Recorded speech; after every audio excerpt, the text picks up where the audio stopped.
When I walked into the conference room, my son smirked and his wife wouldn't even look at me. I was wearing the same faded flannel jacket I always wore to church, my reading glasses pushed up on my head, and I carried nothing but a manila folder that looked older than my grandson. I looked like exactly what they wanted me to look like, a tired old man who'd lost the thread of his own life. I saw Marcus lean toward Kelly and whisper something, and she covered her smile with her hand. To them, I was a problem that had finally solved itself. But then the bank's regional director walked in, glanced at the folder in my hands, and froze. His face went white as paper. His pen slipped out of his fingers and clattered against the table. "Wait," he said, his voice barely above a whisper. "You're Walter Reyes?" Everyone in that room turned to stare at me. Marcus stopped smiling. Kelly's mouth fell open. They had spent 6 months convinced I was nothing more than a confused old fool ready to be pushed aside. They had no idea who I actually was. Not yet. My name is Walter Reyes. I'm 66 years old, and for 31 years I built and ran a small regional credit union before I sold it and retired to a quiet life outside Asheville, North Carolina. If you're someone who's ever trusted family with something precious and had that trust thrown back in your face, I want you to know this story is for you. Hit that like button if you're with me so far, friend. And if you're new here, stick around, because I tell stories like this one every week. Stories about getting back up after the people who were supposed to protect you try to knock you down. Tell me in the comments where you're watching from tonight and what time it is where you are. I read every single one, I promise you that. It started 4 months ago, on a Tuesday morning that felt like every other Tuesday morning of my retirement. My wife Rosalind passed 3 years back. And since then, this house, the one Rosalind and I bought when Marcus was still in diapers, had become my whole world. I had my coffee on the back porch every morning. I had my garden. I had my dog, an old beagle named Tugboat, who slept at the foot of my bed every night like he still thought he was protecting me from something. I didn't need much. I had a comfortable nest egg from selling the credit union, a modest pension, and the house paid off free and clear. I thought I'd done everything right. I thought I'd raised a good son. Marcus had always been the ambitious one, smart, charming, the kind of kid who could talk his way into anything. He went into commercial real estate after college, and for years he did fine. Nothing spectacular, but fine. Then he married Kelly, a woman with sharp eyes and an even sharper sense of what things were worth. I liked her well enough at first. She was polished, she was attentive, she always asked about my health, my blood pressure, whether I was taking my vitamins. I thought that was kindness. I didn't yet understand it was reconnaissance. The first crack appeared on an ordinary Tuesday when I went to the mailbox at the end of my long gravel driveway and found, tucked between a seed catalog and a flyer for the hardware store's spring sale, a letter from my own bank, not the credit union I used to run, just my personal checking account at the local branch. It was a notice confirming a wire transfer of $41,000, authorized 3 weeks earlier, moving funds out of my account and into something called Westbrook Capital Holdings. I stood there in my driveway with my reading glasses sliding down my nose, certain there had been some kind of clerical error. I had never heard of Westbrook Capital Holdings in my life. When I called the bank, the woman on the phone was polite but firm. The transfer had been authorized using my online banking credentials, she said, from a device registered to my account. I told her I didn't even know how to use online banking. Marcus had set that up for me 2 years earlier, after Rosalind died, so he could help me keep an eye on things since Mom's not around to remind you. At the time, I'd thought it was thoughtful. Now I felt something cold settle into my stomach. I didn't say anything to Marcus right away. Instead, I started paying closer attention, the way I used to when I was a young loan officer, reviewing applications that didn't quite add up. I noticed Kelly had started bringing me a weekly pill organizer, insisting I needed it for my heart medication, even though my cardiologist had only ever put me on a single low-dose aspirin. I noticed that whenever I tried to bring up finances, Marcus would gently change the subject, telling me not to stress myself out, that he was handling everything, that I should focus on relaxing and enjoying my retirement. I noticed that my Tuesday and Thursday lunches with my old friend Gerald, a retired attorney I'd known for 30 years, had slowly stopped happening, always at Kelly's gentle suggestion that I rest more on those days. 3 weeks after that letter, I drove myself to my doctor's office under the pretense of a routine checkup and asked him, quietly, to run a full panel on my blood work, specifically anything that might explain the headaches and the fog I'd been feeling most afternoons after lunch. I didn't tell him my suspicions. I just asked him to be thorough. He called me 4 days later with results that confirmed what some part of me had already known. There were elevated levels of a sedative in my system, the kind typically prescribed for severe anxiety, the kind I had never been prescribed at all. He asked if I wanted him to report it. I told him not yet. I asked him instead to write everything down, date it, sign it, and keep a copy in a sealed file at his office. Then I drove to the post office in the next town over and rented a private box under my late wife's maiden name, the same name I'd used decades earlier when I was running fraud investigations at the credit union and needed paperwork that couldn't be traced back to me directly. Old habits, it turns out, don't disappear. They just go quiet. That night I sat alone on the back porch with Tugboat's head resting on my boot, and I made a decision that would define the next 4 months of my life. I was not going to confront them. I was going to become exactly what they wanted me to be. A confused old man, slow, forgetful, harmless. I started slurring my words slightly at dinner. I started forgetting where I put my keys, my glasses, my checkbook. I let my hands tremble when Marcus was watching. I let Kelly see me stare blankly at the television for long stretches. Every single morning, I poured the pills she gave me into a small zippered pouch instead of swallowing them, then flushed them later when no one was home.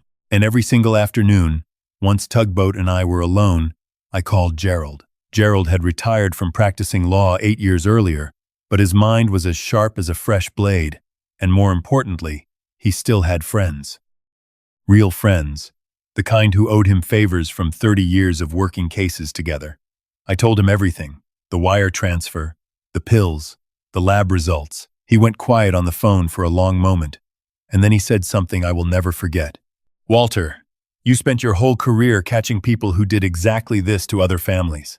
Now, it's happening to yours. Let's catch them the right way." Together, working in secret, 2 old men with nothing but a landline and decades of institutional knowledge, we started building a case. Gerald pulled property records and discovered Westbrook Capital Holdings had been registered only 5 months earlier, with Marcus listed as a silent partner under a slightly altered version of his middle name. He found that Kelly's family construction business was sitting on nearly $2 million of debt from a failed development project in Charlotte. My $41,000, it turned out, was just the first installment of what they intended to be a much larger transfer. The eventual liquidation of my entire retirement account, my house, everything Rosalind and I had spent a lifetime building, all of it funneled quietly into Westbrook to bail out a hole Marcus and Kelly had dug themselves into and were too proud or too desperate to admit. The plan, Gerald discovered, was a guardianship petition.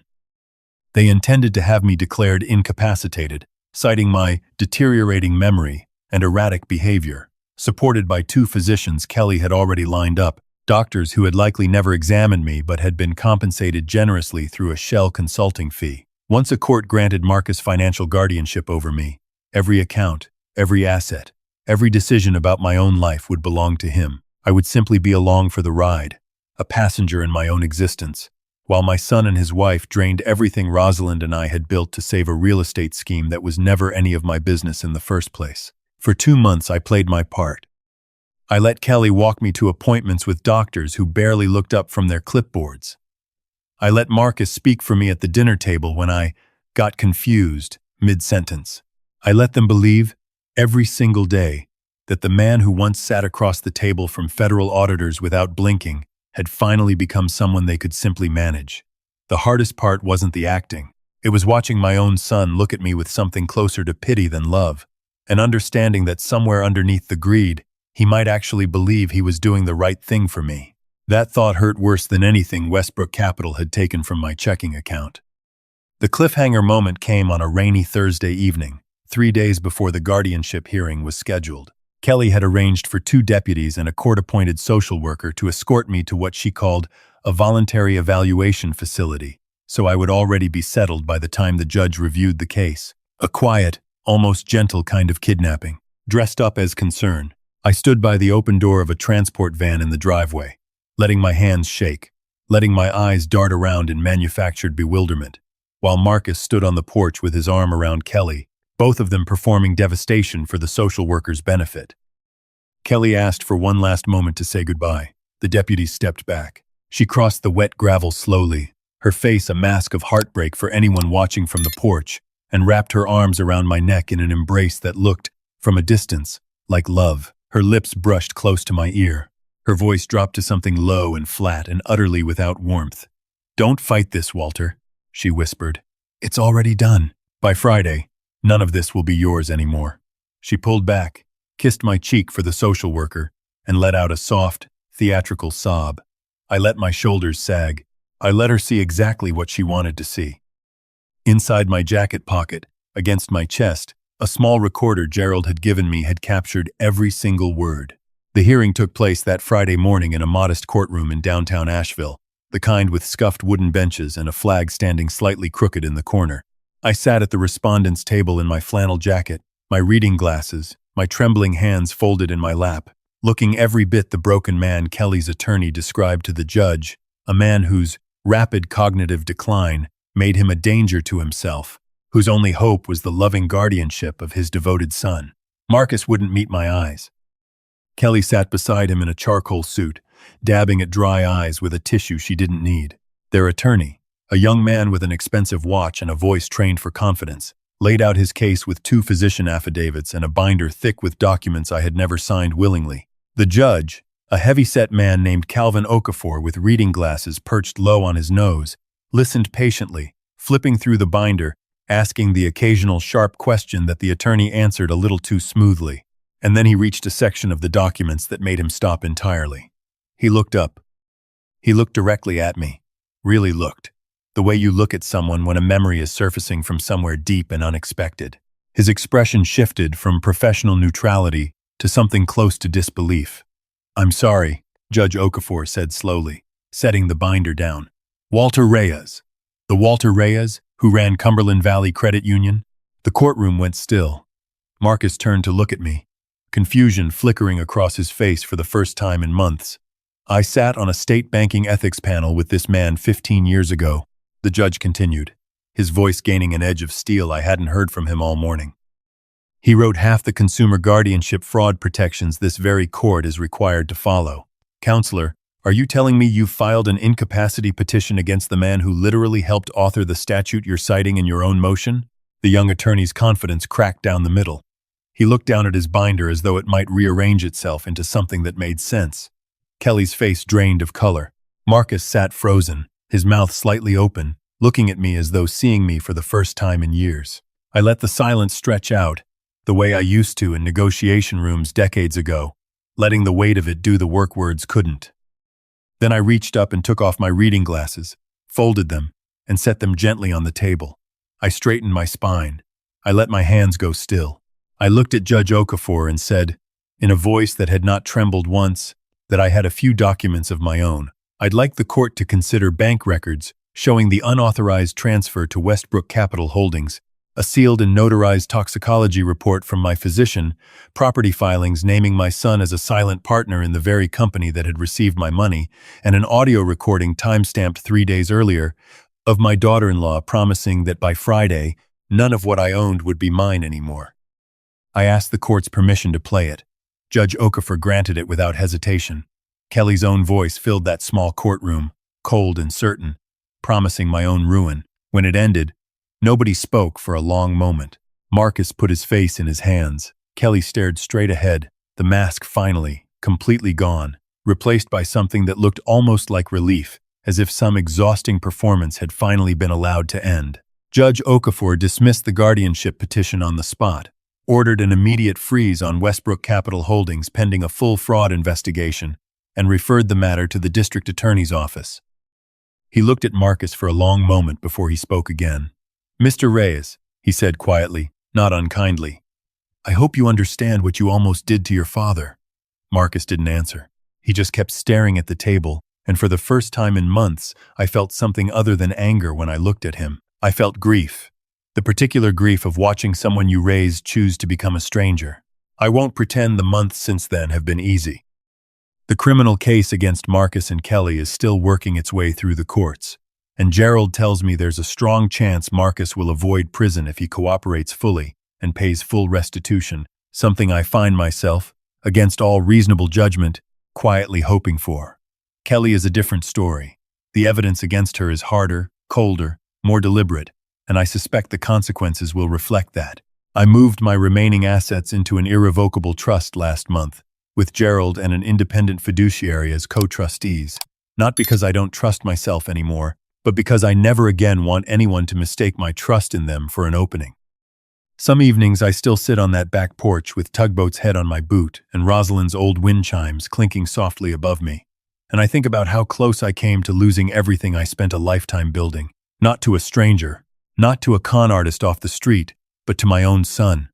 I think about something Gerald said to me the night after the hearing, sitting across from me with 2 glasses of bourbon, neither of us finished. He said the cruelest thing about being underestimated is that it works both ways. The people who underestimate you reveal exactly who they really are, and so do the people who never doubted you for a second.